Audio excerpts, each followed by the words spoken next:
쟤를 수소결합이라 하자고. 자, 쟤를 수소결합이라 하자. 오, 탈출할래.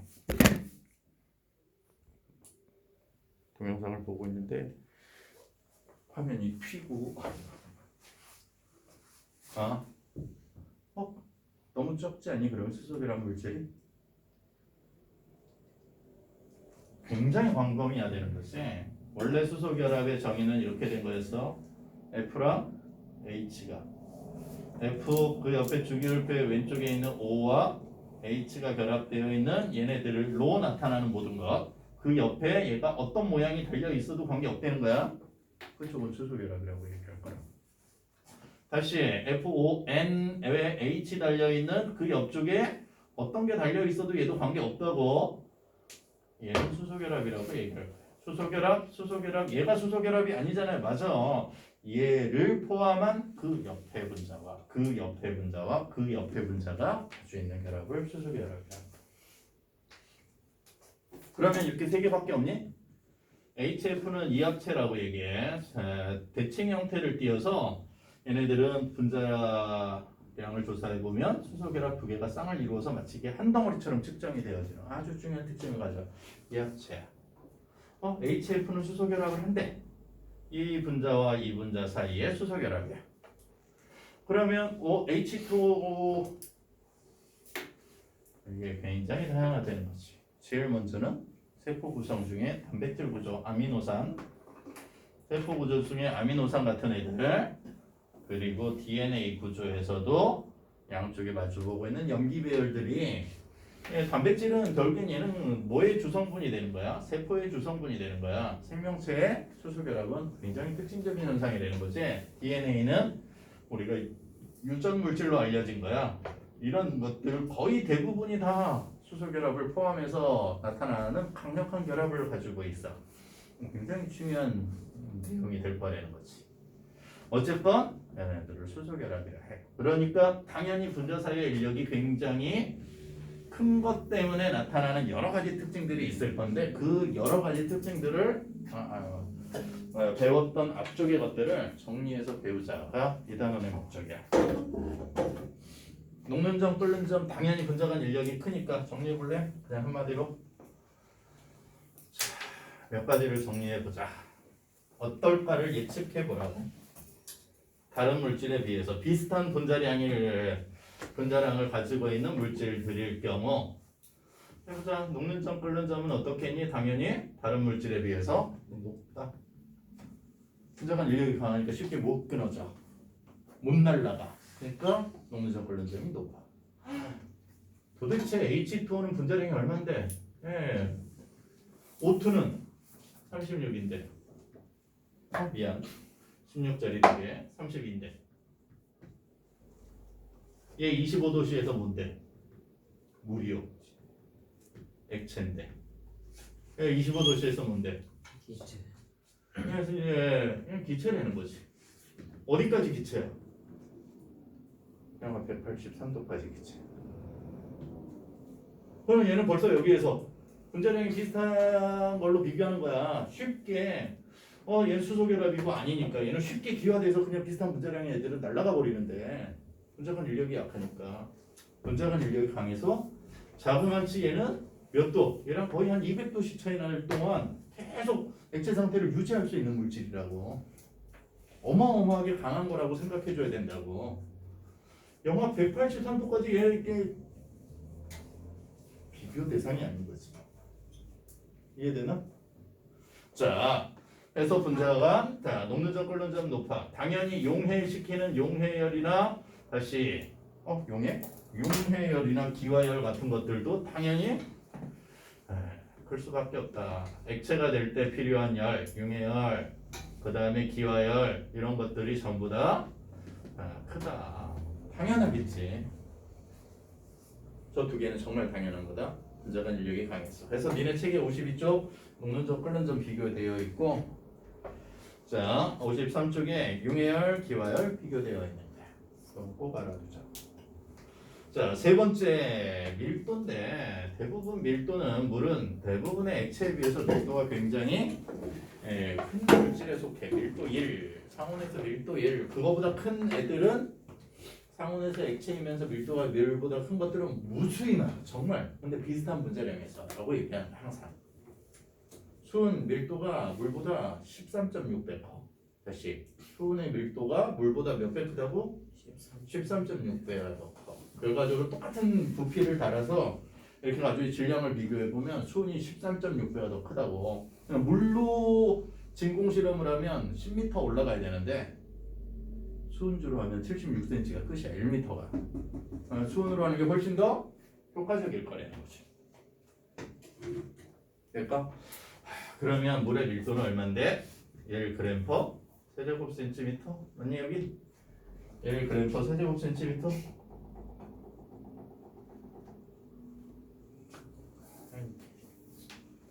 그래프를 기억해 놔야 된다. 물은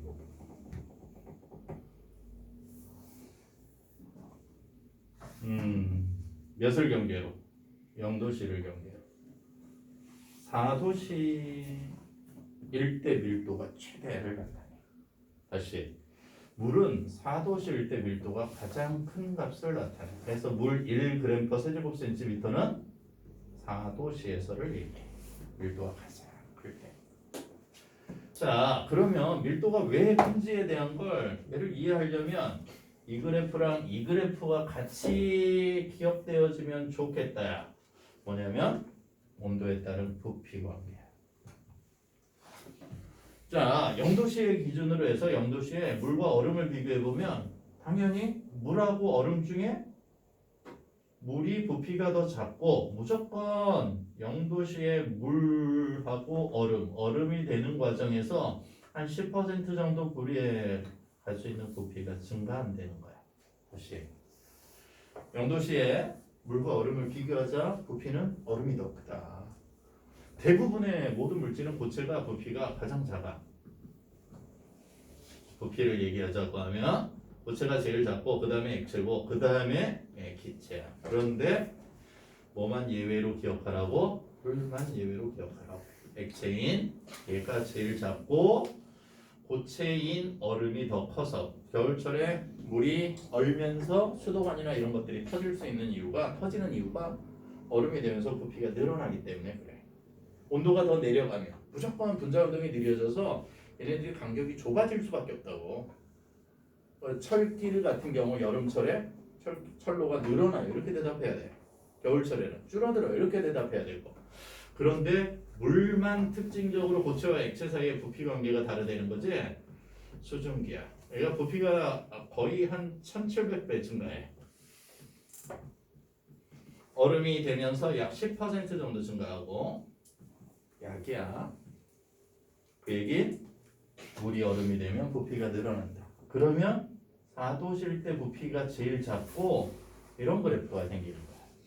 사실 얼음이 부피가 계속해서 온도가 낮아지면 분자 운동이 느려지기 때문에 얼음 상태에서 온도가 낮아지면 부피가 감소하는 걸 볼 수 있다고. 그래서 딱 100도씨가 되면 끓기 시작하지. 해서 중간에 생략하고 샤를의 법칙의 적용을 받는 기체 구간으로 들어가는 거예요. 상태 변화할 때 온도 변하지 않는 거. 이런 거 이거 지금 여기에 나타나는 거지 아니지. 그러면 여기가 뭐라고 생각하고 0도씨의 물 그게 얼음이 되면 밀도가 더 작아져서 얼음이 물 위에 뜰 수 있는 그 요인이 된다. 왜?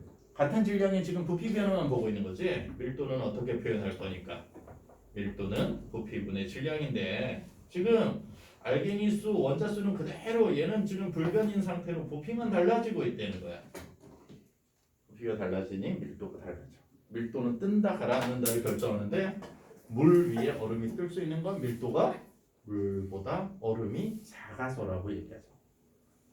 굉장히 중요한 거라고. 왜? 얘만 작았다고.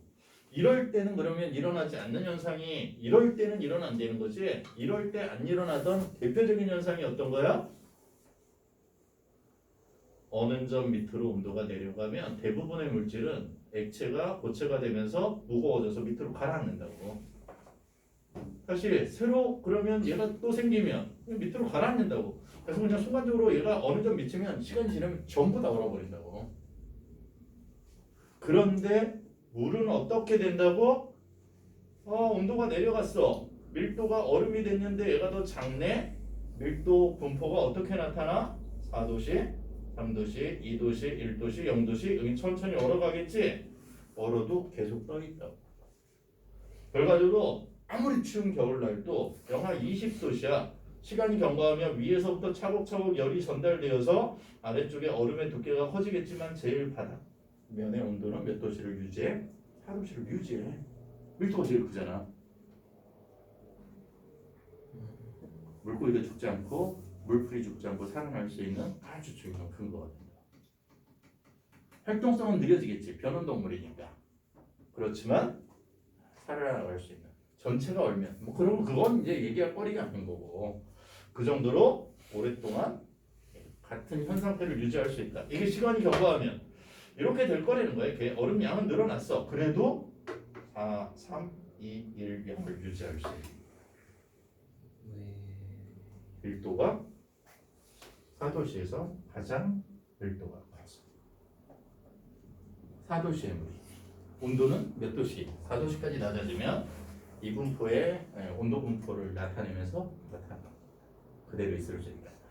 혹시 겨울철에 해본 적이 있는지 모르겠는데 아주 찬 물 위에다가 아주 천천히 뜨거운 물, 따뜻한 물을 위에서 천천히 올리면 아래쪽은 찬 상태를 유지하고 위는 그대로 뜨거운 물이 위를 차지해서 이렇게 손을 집어넣어 보면 위쪽은 뜨거운데 아래쪽에 차가운 게 그대로 나타나. 대류 현상이지. 뜨거운 물과 찬물 중에 어디가 밀도가 크다?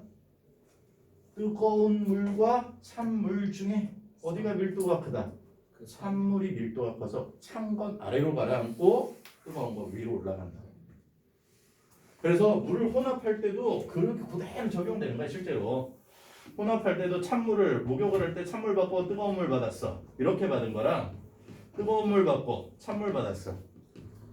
얘가 나중에 들어가 보면 온도 조절이 안 돼서 나중에 차가워. 왜? 들어갈 땐 뜨겁거든. 그래서 찬물을 더 받아. 얘는 뜨거운 거 무조건 위로 올라간다. 찬물이 내려오면서 올라가서 바로바로 대류 현상에 의해서 섞이는 현상이 나타나. 저건 뭐. 자, 그리고 하나만 더. 그러면 얼음이 되면서 이렇게 부피가 증가하는 이유. 다시 얼음이 되면서 부피가 증가하는 이유. 뭐라 할 거야? 배웠던 것들이어서 빨리 물어보고 넘어가려고 한다. 얼음이 되면서 부피가 증가하는 이유. 육각 결정 구조. 얘기하지. 결합각몇도 120도 하지 말라고. 입체 공간이잖아. 아까 물은 몇 도? 104.5도 얘기하라고. 왜? 실제 그림을 한번 봐두는 게 좋은데 여기 O가 있으면 여기 H 이렇게 있는 거야. 땡땡땡땡 여기 O. 그러면 여기 평면상에서 무조건 얘 120도 아니에요? 공간 구조잖아요. 평면을 육각으로 그려놨지만 실제로 이렇게 잘라서 육각형이 생기긴 했지만 틀어져 있는 육각형이라고. 그래서 물이 얼음이 되는 경우에 눈꽃 생겼다고 얘기하지 굉장히 다양한 모양이 생기지. 이게 정확하게 120도 결합각이면 평면색에서 판때기가 생겨야 되는데 입체 공간이어서 굉장히 다양해질 수 있다. 어느 방향으로 꺾일 건데요? 이쪽 방향? 저쪽 방향? 약간씩 다 다를 수 있다는 거지. 그게 성장하면. 뭘 그리다 말았지? 얘를 그리다 말았다. 자, 실제 이렇게 생긴 모양이 반복되어져 가는 거야. 물 분자 하나, 물 분자 하나. 걔네들이 육각 결정 구조를 이루기 때문에 빈 공간이 생겨서 밀도 부피가 증가하는 거 생각하죠. 됐니? 자, 세 번째 밀도가 크다. 다른 것에 비해서. 그리고 밀도의 변화 중에 고체가 되면서 부피가 증가하는. 자, 부피가 고체가 되면서 커지면서 밀도가 작아져 물이 액체 위에 뜰 수 있는 아주 독특한 구조가 생기는 게 물이다.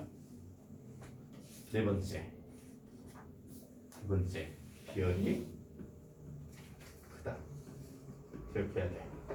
비열이 결국엔 뭐였니? 어디에서 나왔던 게 비열이지? 열량 계산할 때 나온 거야. 델타 Q는 C, M, 델타 T 이렇게 배웠지? 대문자처럼 보인다? 소문자 C가 비열이다. 자, 비열. 비열은 결국엔 뭐야? 질량, 그 다음에 온도 변화 이렇게 얘기한 건데 비열의 뜻을 얘기하려면 이항에서 생각해. 얘가 열이지. 그러면 비열의 뜻은 어떤 물질? 1kJ 또는 줄, 1kJ의 열량을 자, 몇 kJ의 열량을 이라고 얘기하자. 1kg의 어떤 물질을 1도씨 상승시키는데 필요한 열의 양의 비율. 물질마다 다 틀려. 다시 어떤 물질 1kg을 1도씨 상승시키는데 필요한 열의 양이 얼마야? 이렇게 물어본 게 비열이야. 그럼 물은 얼마가 있겠지? 그렇지? 물은 얼마가 있겠지? 그 물의 비열을 얼마라 하자고. C. 물. 하나가 4.2 이렇게 얘기하는 거야. 4.2 kJ per kg 도시. 칼로리로 했을 때 중등 대신해서 1로 나오기도 해. 1kcal per kg 도시. 관계없어. 1kcal는 에너지 단위 열은 1로 전환할 수 있다 해서 바꿔서 쓸 수 있다. 비열이 크다. 그러면 비열이 큰 것 때문에 나타나는 대표적인 현상 두 가지. 초등학교 책부터 나온다. 대륙풍. 중학교 책의 계절풍. 이렇게 두 가지가 나오지. 대륙풍은 초등학교 책에 이렇게 실험 과정에 한쪽에 전등 킨 쪽, 전등 안 킨 쪽, 아니면 따뜻한 물, 찬물 이렇게 담아서 해도 괜찮고, 일종의 대류 현상 아니에요? 맞아, 대류 현상에 비슷해. 중간에다가 뭘 켜놓으면 전등을 켜놓으면 한쪽에 물, 한쪽에 모래. 그러면 온도 변화가 누가 더 크다? 모래가 온도 변화가 더 크다. 뜨거워져. 얘는 아직 그대로 차가운데, 그러니까 뜨거워진 공기가 위로 상승하고 찬 쪽에서 뜨거운 쪽으로 공기가 부는 거. 얘가 회류풍이야. 해양과 육지 사이에 부는 바람을 설명하려고 하는 거지. 왜? 비열이 크면 온도 변화가 작게 나타나. 다시. 비열이 크면 기억해놔. 온도 변화가 작게 나타난다고. 물은 비열이 크기 때문에 다른 것에 비해서 물은 온도 변화가 어떻다고? 변화가 작다고. 이게 이해 안 되는 사람은 이런 짓을 해보면 돼. 얘 100kJ 공급해. 계산하기 좋게. 얘 42kJ, 얘도 42kJ 이렇게 공급해. 똑같은 질량이 1kg, 1kg 물, 모래 떠다가 온도 변화 몇 도씩 생기니? 물 쪽 계산해 볼래? 42는 비열 1, 질량 바쁘다. 42kJ, 비열 4.2, 자 질량 1kg, 온도 변화 얼마? 델타 T 이렇게 생기겠지. 이해됐나 여기? 얼마 온도 변화 나타나? 델타 T 10도시요. 이렇게 얘기할 수 있다는 거지. 그럼 비열을 계산하기 좋게 얼마? 2.1 해보지 뭐. 모래 비열. 철 이런 애들은 더 작아. 모래 비열 2.1이야. 왜? 비열이 물은 큰 물질 중에 속한다며. 42 똑같은 양의 에너지를 공급했을 때 2.1 비열이 작으면 당연히 온도 변화가 어떻다? 크게 나타난다. 비열이 작은 게 20도씨를 나오지. 그럼 계산됐어? 온도 변화 몇 도씨 여기? 42kJ, 42kJ 똑같이 전등에다 열을 공급했어. QCMT라며. 온도 변화 계산해보자. 나눠서 42, 42 똑같은 양의 똑같은 질량을 가져다가 비열이 작은 것과 큰 걸 비교해. 온도 변화가 비열이 작은 게 온도 변화가 크다. 비열이 작은 게 온도 변화가 크다. 그래서 거기 54쪽에 중간에 비열 비교되어 있는데 한번 찾아볼래? 물이 몇 정도 돼? 4.18만이 표의 오른쪽 6번째에 나와 있다. 중간표 비열 54페이지 중간에 표, 물 4.18. 그런데 철은 얼마야? 0.46.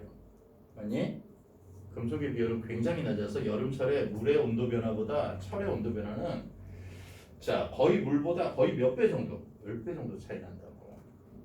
똑같은 양의 햇빛을 받아서 물이 데펴지는 정도, 온도가 올라가는 정도보다 철은 10배 정도, 거의 9배에서 10배 가까이 온도 변화가 크게 생겨요. 그래서 여름철에 자동차 만질 때랑 그냥 햇빛에 있는 물을 만질 때랑 모래사장에 해수욕장 놀러가서 모래사장을 맨발로 뛰어다닐 때랑 바닷속에 들어갈 때랑 기온 차이가 생기지. 태양에서 오는 빛의 양은 똑같잖아.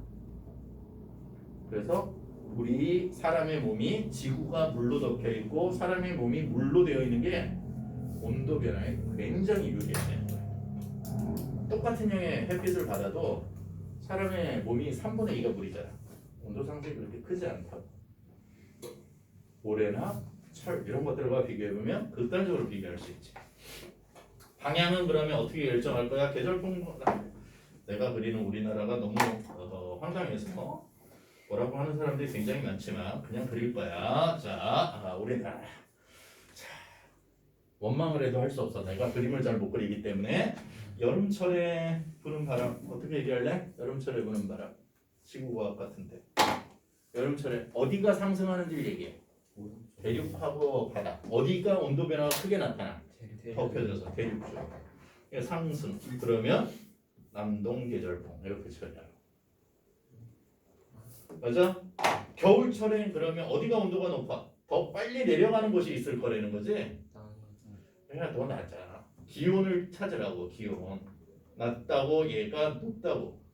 그러니까 당연히 높은 쪽의 공기 상승, 독서 계절풍 겨울철에 불어.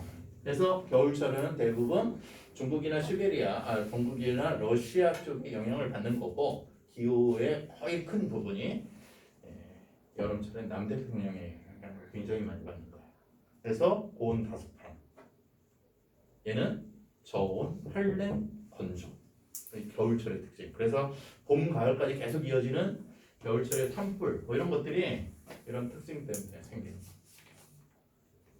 자, 비열 네 번째였고 다섯 번째 특징으로 우리가 얘기할 때 얘기하는 게 있다. 다섯 번째 특징. 표면 장력 현상. 얘는 의미만 알아두자. 모세관 현상. 첫 번째. 자, 표면 장력은 뭘까? 액체가 표면에 있는 액체들은 대부분 표면을 최소화하려는 힘이 생겨. 다시 표면을 최소화하려는 힘이 생긴다고. 그건 액체가 가지고 있는 특이성이기 때문에 어쩔 수 없는 거야 이게. 왜냐면 생각해봐. 내부에 있는 입자는 그 주위에 입자들이 빼곡하게 채워져 있는 거지. 근데 표면에 있는 입자들은 요 가운데 있는 얘네들을 중심으로 지금 받는 힘을 표현해 보고 싶은데 얘는 표면시 주위에 같은 애들이 있으니까 잡아당기는 힘이 공평하게 자 평형을 이루겠지. 서로 같은 분자를 한대. 같은 종류로 이루어져 있다 하면 얘가 받는 힘은 어떻지? 이거 맞나? 그러면 얘는 평형이니까 알짜임 제거해버리고 얘네들의 알짜임을 만들어서 얘를 합치면 모든 표면에 있는 드러난 액체 성분들은 안으로 잡아당겨지는 힘을 받는 데는 끌어당겨져. 그래서 자 표면을 어떻게 하려고 하는 표면을 최소화하려고 하는 현상이 생기더라. 그걸 표면 장력이라고 해. 그러면 표면이 최소화된 가장 최소화된 형태를 우리는 뭐라고 얘기할 건데 구라고 얘기할 거고 점점 구의 모양을 닮아가게 한다. 그래서 입자의 인력이 강하면 물과 같이 입자의 인력이 강하면 강할수록 표면이 조금 더 이렇게 둥그러지려고 하는 떨어뜨렸을 때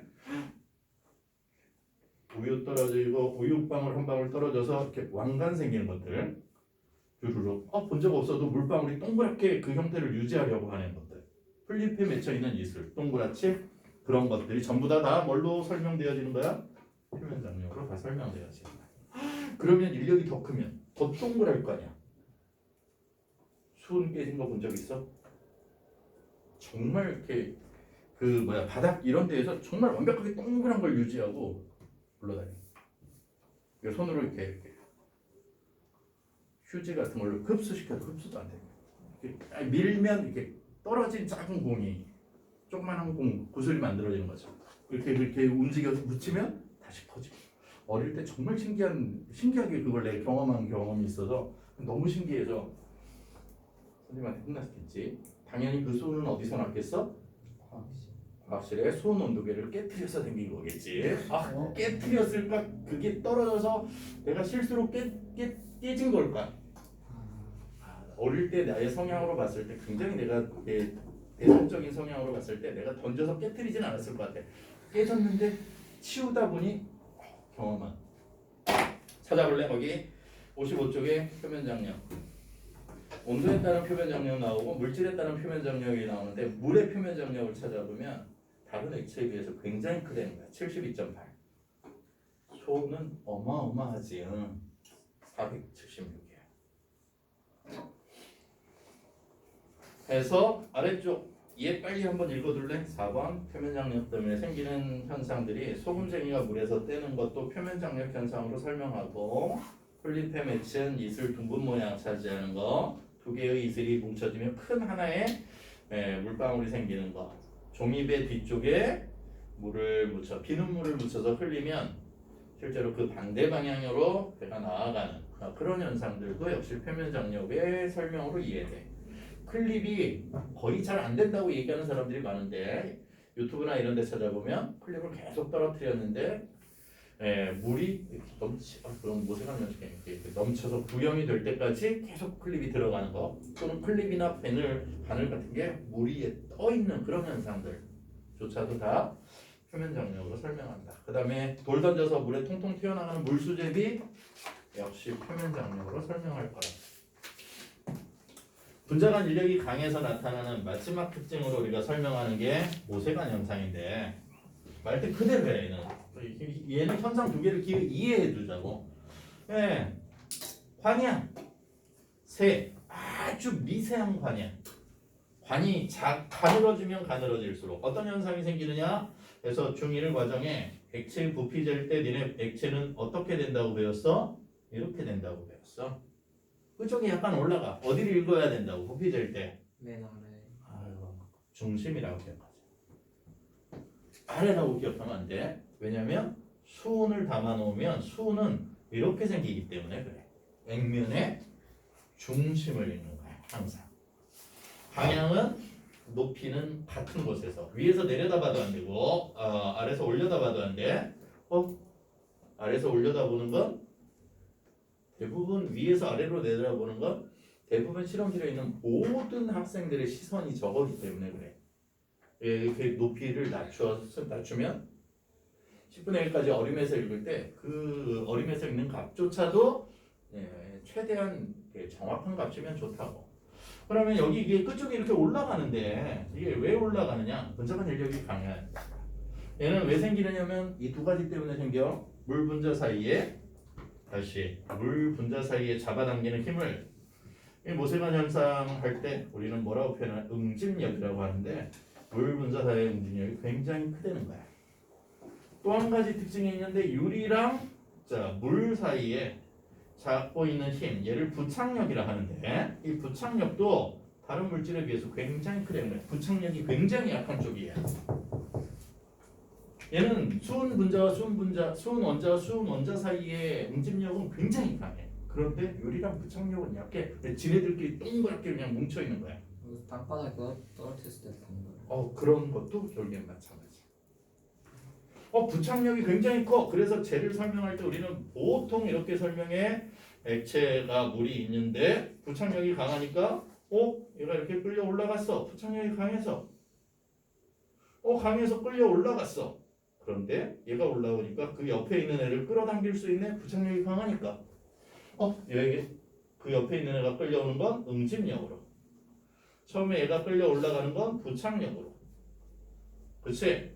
그러면 유리관을 삥 둘러서 얘가 그런 현상 때문에 생긴다고.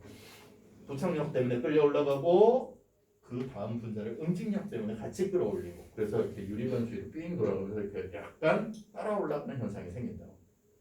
그런 현상을 뭘 한다고? 모세관 현상. 그러면 이 모세관 현상을 좀 극단화하면 어떻게 돼? 나는 극단적인 게 선생님이 맨날 너무 극단적이어서 그런데 메스 실린더, 눈금 실린더는 끝쪽이 올라가겠다? 얇아지면 어떻게 되겠니? 조금 올라가겠네? 더 얇아지면 의외로 많이 올라가더라는 거야. 많이 올라가더라는 중력과 평형을 이룰 때까지 계속해서 올라간다는 거야. 수조에다 빨대 넣었을 때 빨대 정도의 간을 얘기하지 않아. 여기서 모세관은 거의 바늘 정도 두께의 구멍을 만들 수 있어. 어떻게 하면 되느냐면 유리관 노막을 가져다가 불에서 돌리면서 가운데를 가열하지 쭉 잡아당기면 쫙 중간에 들어가. 실험 제일 처음에 배우는 게 기역자 또는 디귿자 유리관 만드는 걸 화학 실험에서 제일 먼저 배우는데 그 만들 때 모세관 만드는 것도 같이 해보는 거야.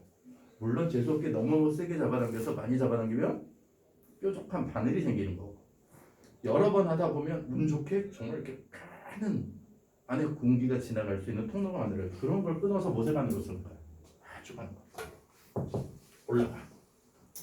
이게 왜 중요해? 모세관 현상은 뿌리에서 줄기를 따라 어디까지?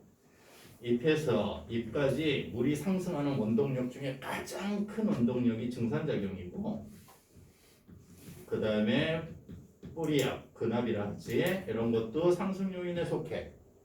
그 중에 상승 요인에 꼭 들어가는 게 모세관 현상이에요. 그냥 냅둬도 약간씩 올라가는 힘이 있대요. 물관, 식물의 물관은 아주 가능관으로 이루어져 있을 거거든. 이해될까? 네. 자, 그리고 물이 아니라 공통현상이라 얘기할 수 있는데 얘는 증기합이라고 하는 거야. 증기합을 정확하게 이해하자고 하면 얘는 굉장히 중요한데 증기합은 뭐야? 밀폐된 용기 안에 진공이야. 액체를 좀 담아놔. 다시 액체를 좀 담아놔. 시간이 지나면 이 액체에서 일부 증발하겠지. 맞니? 증발해. 시간이 지나면 물의 양이 조금 줄어들 거야. 자, 줄어들 거야. 원래 있었던 물의 양보다. 그러면 기체 양도 많아졌겠네? 맞니? 여전히 그 온도에서 증발해. 증발하는 얘의 세기는 온도가 바뀌지 않으면 변하잖아. 다시 증발하는 양은 변하지 않는다. 이렇게 기억하고 하나를. 그런데 밖에서 너무 많이 놀다 보면 어떤 일이 생기겠니? 밖에 있는 애가 안으로 들어오기도 한다는 거지. 다시 밖에서 안으로 들어오는 얘를 뭐라 할 거냐면 단어 기억하자. 응축한다 할 거야. 나가는 걸 뭐 한다고? 증발.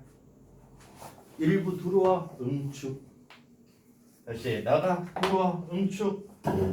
그러면 언제 시간이 더 경과하면 어느 순간이 생기느냐면 액체 양은 더 줄어들었어. 원래 양에서 많이 줄어들었어. 기체는 겁나 많이 늘어나서 이제 니네가 알고 있는 뭐 지구어로 뭐 습도 100%막 이런 될 때까지만 기다렸어.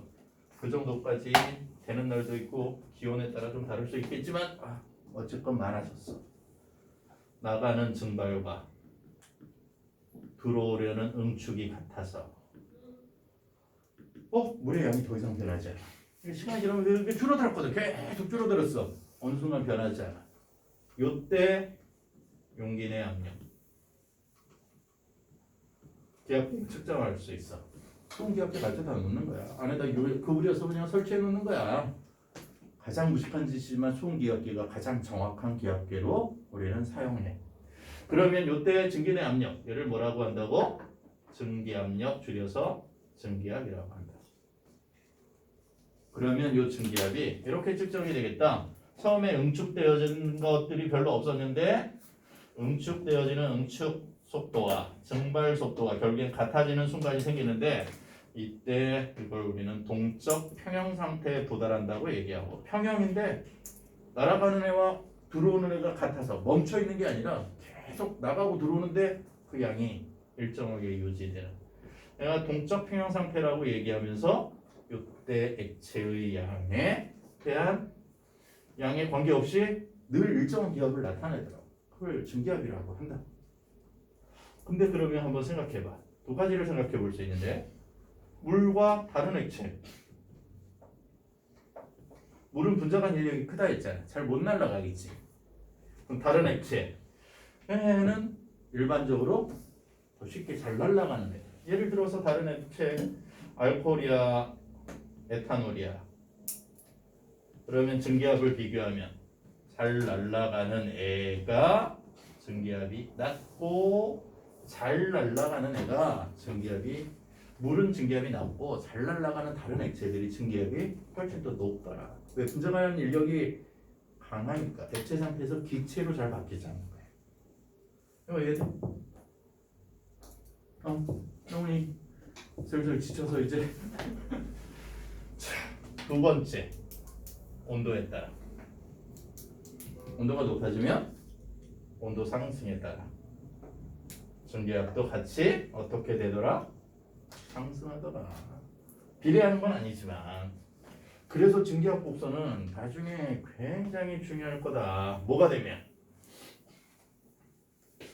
용액이 되면 두 가지 액체가 섞였을 때 또는 다른 물질을 녹였을 때 혼합물이 되면 증기압이 어떻게 될 건데 용액 과정에서 굉장히 중요할 거야. 어쨌건 그러면 증기압 곡선은 증기압은 이렇게 얘기할 거야. 온도에 따라 어떤 특징을 나타내더라? 이런 특징을 나타내게. 온도가 올라오면 높아져. 얘가 물이라 하면 다른 물질과 비교하면